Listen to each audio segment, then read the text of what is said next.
Hello again, family, friends, and fellow movie lovers. Jeffrey Michael here, and welcome to a Sharktastic edition of Jeffrey Michael's Movie Reviews Extravaganza. I'm in a real giddy mood today because I just got back from an incredible vacation visiting my older brother in Washington, D.C. Yeah, I had a great time, and I hope you all saw my photos on Facebook showing how incredible my vacation was. But here I am, though, back in the mundane real world, if you will. And I'm picking right up where I left off, giving out my movie reviews for you all. You didn't think I was going to stop just because I was on vacation, did you? So here we go. In this video, I'll be reviewing the movies that were released on August the 10th, 2018.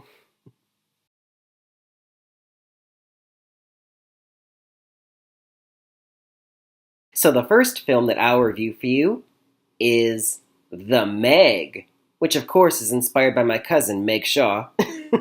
No, I'm just kidding. Love you, cuz. Anyway, The Meg is rated PG-13. It stars Jason Statham, Lee Bingbing, Rainn Wilson, and Winston Chow, and was directed by John Turteltaub, who already brought you such memorable films like Cool Runnings, National Treasure, Book of Secrets, The Sorcerer's Apprentice, and Las Vegas. Now, The Meg is based on the novel The Meg, a novel of deep terror by Steve Alten. So the movie starts off, we're introduced to our main character, Jonas Taylor, played by Jason Statham. He's a rescue diver, and in the opening scene of the movie, he's attempting a rescue mission, saving some scientists who are trapped aboard a nuclear submarine. And as he's trying to rescue these men, there's an unknown creature rams into the hull of the ship, shaking it. And he's wondering, what is that? And so he has to, save as many as he can, but there's still two of them trapped in the sub, and he has to abort the mission and save as many as he can. And when he relays the story to his superiors, they don't believe it. A giant creature did this? Yeah, right. And so he's dismissed from his position, and he lives in disgrace for it. And so 5 years go by, and we're introduced to our next character, Jack Morris, played by Rainn Wilson. He's a billionaire who's financing an underwater research facility called Mana One. And this research facility, Mana One, is run by Dr. Zhang, played by Winston Chow, and his daughter Suyin, who's played by Ling Bingbing. And so they are supervising a mission to send a submersible to explore an even deeper section of the Mariana Trench. The Marianas Trench, of course, as you all know, is the deepest trench, the deepest point on Earth in the ocean. And they found that it goes even deeper because they found at the very bottom a cloud of hydrogen sulfide that if they break it, they go underneath it. There's actually organisms underneath that, temperature-controlled cloud. And so when the submersible manages to successfully get underneath that cloud and see all sorts of new life form underneath, that are all bioluminescence and stuff, all of a sudden, once again, they're rammed, they're submersible by an unknown creature. And they're thinking, this is familiar. So they reach out to Jonas Taylor and ask him, this is very similar to your story. We might need your help rescuing this submersible, which is under attack. And so begrudgingly, after a lot of convincing, Jonas comes back out and he attempts the rescue mission to get that submersible out of and all the people aboard to safety and rescue them. Unknowingly, though, they create a hole in that cloud of hydrogen sulfide, and that hole is big enough apparently for that giant creature to sneak its way through without them knowing it. And they find out that what they're dealing with here is a megalodon, which is a gigantic shark about 80 feet long that was long been since extinct for millions of years, but because it's been underneath that cloud of sulfide all this time, that it's managed to survive underneath there. And so now with this megalodon loose, and now throughout the entire ocean, they got to now track down this megalodon and destroy it before it destroys the ecosystem, and of course eat a bunch of humans in the meantime. Now, if all this sounds very familiar, it should, because it is pretty much a ripoff of that most infamous shark movie of all, Jaws. We all know Jaws, don't we? We've all seen Jaws. It's one of the most famous shark movies, like I said, of all time, and one of Spielberg's best. And the problem is, this movie tries to be the new Jaws for this generation, and unfortunately comes very short. And here's why. First of all, the movie, it's fun to watch, but it's a little slow and boring at times. And my main problem with this movie is, at times it tries to be too serious And other times it tries to be it tries to go for serious and campy. So it can't settle on a tone. Like sometimes it's too serious and sometimes it goes, campy. I just wish they would just gone, full campy all the way. I mean, it wants to be that. I mean, I feel like that would have been a good tone for it because it's a shark movie that where the shark tries to eat humans. There's a lot of gory violence. I mean, hello, just go as campy as you can because if you try to play it serious, it's just going to read like stupid B movie from the 50s or whatever. The problem also I have with this movie is that it has a PG-13 rating, which means all that bloody carnage that I was talking about, it's pretty much on the down low here. You barely see any. And it's like, well, what's the point? I mean, you have a shark movie that's, devouring humans and other, animal wildlife. There should be a lot of blood and carnage and guts and gore, but they went the safe route, and unfortunately, because they wanted more people in theaters, because, you can't get too many people in theaters with an R rating. But they really should have gone for the R rating. Just really go for it. It's a shark movie, for crying out loud. Unfortunately, I wish I'd just gone ultra campy R-rated gore movie, but we didn't get that with this movie. And, Jason Statham and all the actors try their best, but you can only do so much with a half-decent screenplay. Overall, I would give this movie a C+. Like, it's a little above average, but that's about it. Would I recommend that you see it? Only if you really want to see a shark movie. Otherwise, no. I would just recommend you stay home and watch Jaws instead, the far superior shark movie of all time. I mean, I hear it's doing so well at the box office, they might make a sequel. So, I mean, if they do, just go for it, guys. Just go R-rated. Just go bloody, gory violence and campy and all out and just have a good old-fashioned time at the movies like the original Jaws. Otherwise, don't bother. I mean, seriously, if I had to choose between seeing the Meg again or going off into shark-infested waters, have at me, sharks. Moving on.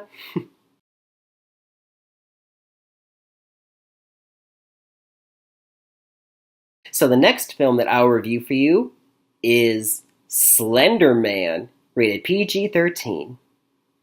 It stars Joey King and was directed by Sylvan White, who already brought you such films as Stomp the Yard and The Losers. Now, Slender Man is inspired by the internet meme that was created by Eric Knudsen in 2009. Everybody knows that meme by now, don't you? That creepy image?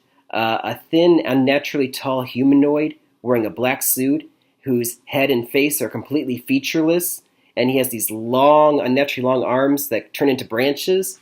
I mean, it sounds really creepy, right? Sounds like it'd be a great basis for a horror movie icon. Kind of like Freddy Krueger or Jason Voorhees or Chucky. I mean, has all the makings of a great classic horror film, right? Well, in these filmmakers' hands, it could not have gone more wrong. Here's why. So the movie starts off, we're introduced to our main character, a teenage girl named Ren, played by Joey King. And she has her other girlfriends, Haley, Chloe, and Katie. And they all live in their small town in Massachusetts, and like all teenagers, they're completely bored out of their minds. And so one night at a sleepover, they go on the internet and they research Slender Man, and they find a website that tells them how they could, summon Slender Man. And being the idiot teenagers that always exist in these horror movies, they decide, oh, let's do it. Yeah, what could go wrong? And so they go ahead with this whole summoning ritual on the internet they found. And nothing happens for a while. Then a week goes by, and all of a sudden their friend Katie goes mysteriously missing. What could have happened to Katie? It couldn't possibly be a Slender Man behind it, that guy that we already summoned on the internet that one night. What do you think, girls? Of course, it doesn't take them long for their empty-headed minds to figure out that Slender Man's behind her disappearance, and they all got to work together, to make sure they keep themselves safe, to keep Slender Man from taking them out one by one, taking them away to his hidden world, as the story goes.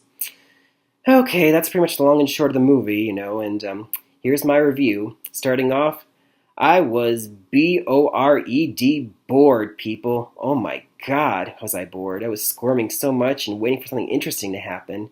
Here's the thing, you've got a movie with a great character created by a great meme on the internet, and you could have made a fantastic, tense, suspenseful, scary horror movie, and you pretty much blew it, people. I mean, the acting, the actresses cannot be more bored in their roles. I don't know if the director told them to be bored or if they were just bored with this material, but here you go, they're pretty much zombies, and why would you root for a zombie to survive? And, I mean, you could have done so much, but there's too many jump scares and not enough tension or atmosphere. It's just nothing. I mean, you have a great horror moments and then nothing happens. And then, these great horror movies do happen, and it's like, well, I mean, it could have been interesting, but I'm just, bored because there's no tension or anything. I mean, I'm not gonna waste any more time on this review, you guys. I get a D minus. Oof, I mean, that's pretty bad. I mean, I could have gone F, but a little bit, there are a couple creepy images in the movie that gave me elevated a little bit, but still, D minus. Do I recommend it? Hell no. I mean, watch this movie so you all don't have to, so you're welcome. I took a bullet for you guys. And if you want to see a great horror movie, just watch any of those classics that I already mentioned, but not this one. This is not going to be a classic at all. Already the professional reviewers are scathing it and slamming it, and deservedly so. I mean, Slender Man, you deserve better, and you know it. So sorry, dude. So let's just move on, alright?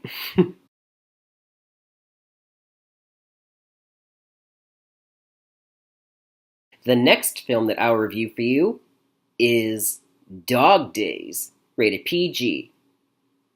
It stars Adam Paley, Nina Dobrev, Vanessa Hudgens, Eva Longoria, Rob Corddry, and John Bass, and was directed by Ken Marino, who already brought you the film How to Be a Latin Lover. Now, Dog Days is about a group of people living in Los Angeles and their dogs, and how all their lives are intertwined with each other. We're introduced to each one of the characters in the beginning.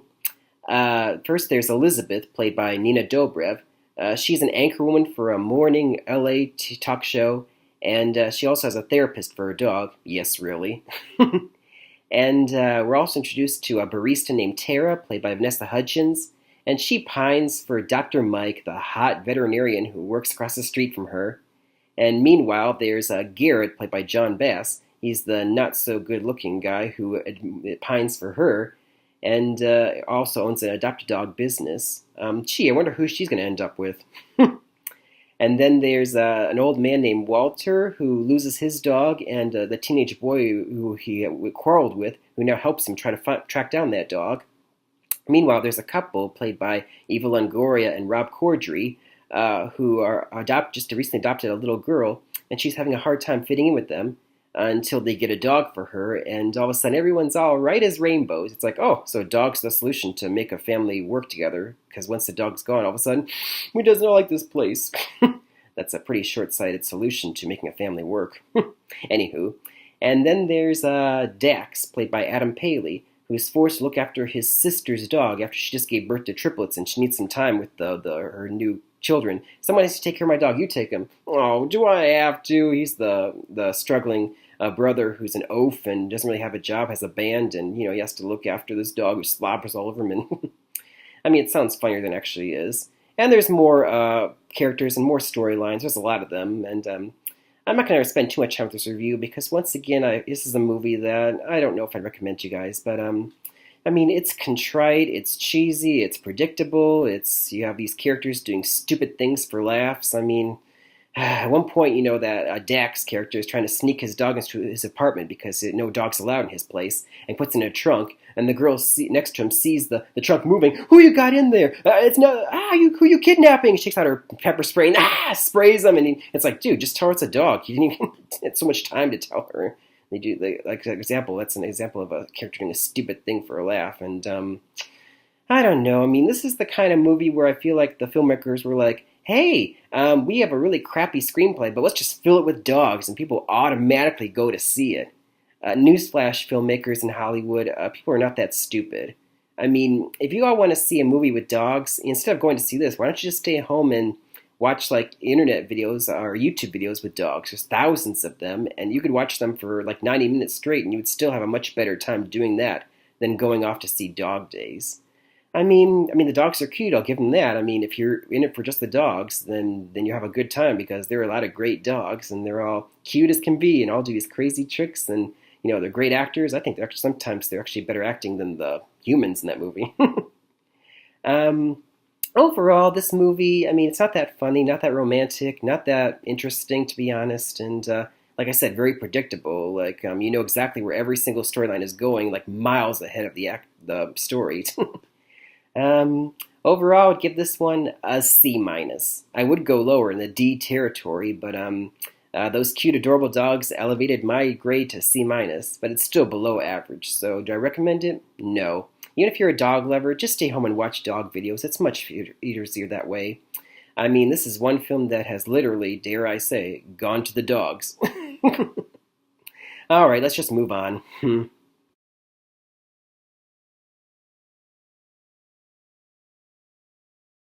So the last film that I'll review for you is BlacKkKlansman with KKK in the center. Rated R. It stars John David Washington, Adam Driver, Laura Harrier, and Topher Grace, and was directed by Spike Lee. Yep, it's a Spike Lee joint, people. Spike Lee has brought you such memorable films like She's Gotta Have It, Do the Right Thing, Malcolm X, 25th Hour, and Inside Man.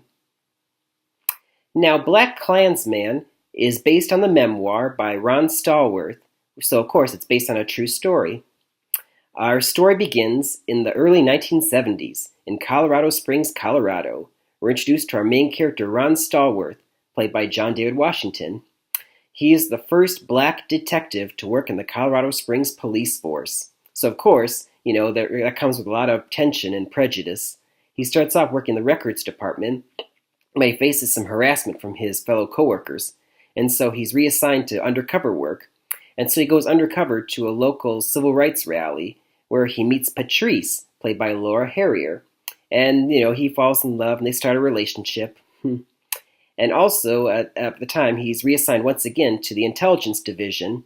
And it's there that Ron Stallworth looks into a local paper, an advertisement for the Ku Klux Klan. And so on a whim, he picks up the phone and calls up, pretends to be a white guy. Hi, this is Ron Stallworth. I'd like to join your little big rally there.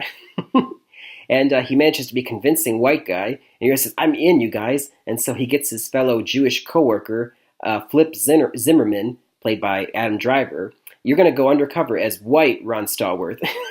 And I'll just be Ron Stallworth on the phone, and you'll be him in person. And you're going to go infiltrate that rally. And so you have Flip, going in as Ron Stallworth, infiltrating the Ku Klux Klan. And he manages to be very convincing a racist and a white supremacist.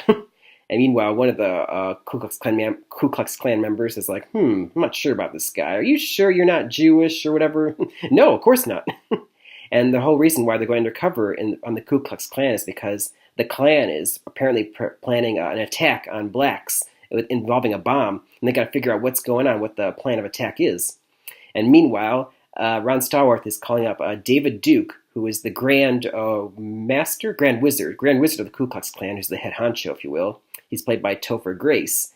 And it's with him that he's able to get white Ron Stallworth, Flip, to be able to indict it into the Ku Klux Klan finally and find out what the attack is before it's too late.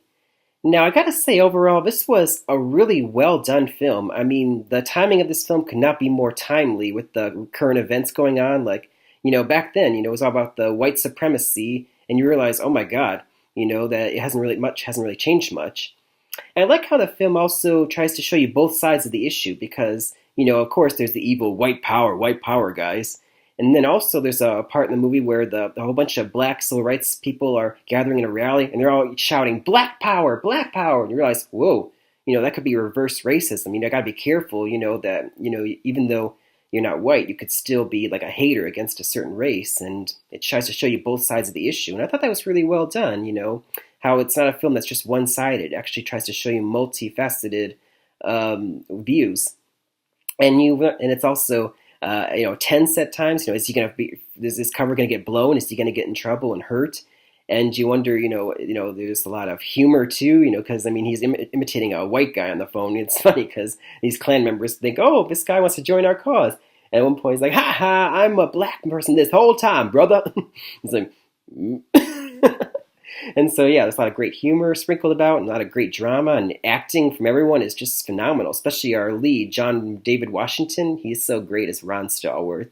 And it's all funny when you realize this is a true story. So all these unbelievable things that happened, you're like, wow, that actually did happen. And you kind of cannot not believe it because, the way our world is going now, a lot of crazy things are happening. And it all leads to that whopper of an ending. Oh my God, the ending. I mean, the ending pretty much comes full force, letting you know that, that may have happened in the past, but racism and white supremacy is still an ongoing issue. And, it shows you, depicts, I don't want to spoil it, but it shows you a recent event that occurred last year in August, wink, that left people dead and realized, oh my God, humanity is just so full of hate and fear. It's like, come on, people. Can't we just nip this in the bud, or is this going to be an ongoing thing with humanity? Wait to be seen. I mean, you don't know. Overall, I would give this film an A minus. I mean, it is a near perfect film that does a great job of addressing, racism and all those other important issues like back then and that are still dividing us today. Would I recommend that you all see it? Definitely. This is definitely a movie that everyone needs to see to realize how relevant, these issues with humanity are still back then and still ongoing, and how there's, evil on both sides and good on both sides, and, well, not so much on the Ku Klux Klan. That's just pure evil. And, yeah, this is a good film that makes you think, and, I would recommend now go and see it, everybody. You'll learn a lot from it, and it's actually getting some early Oscar buzz, so go and see it before the award season, because you might just see, them get nominated. So, yeah, let's move on.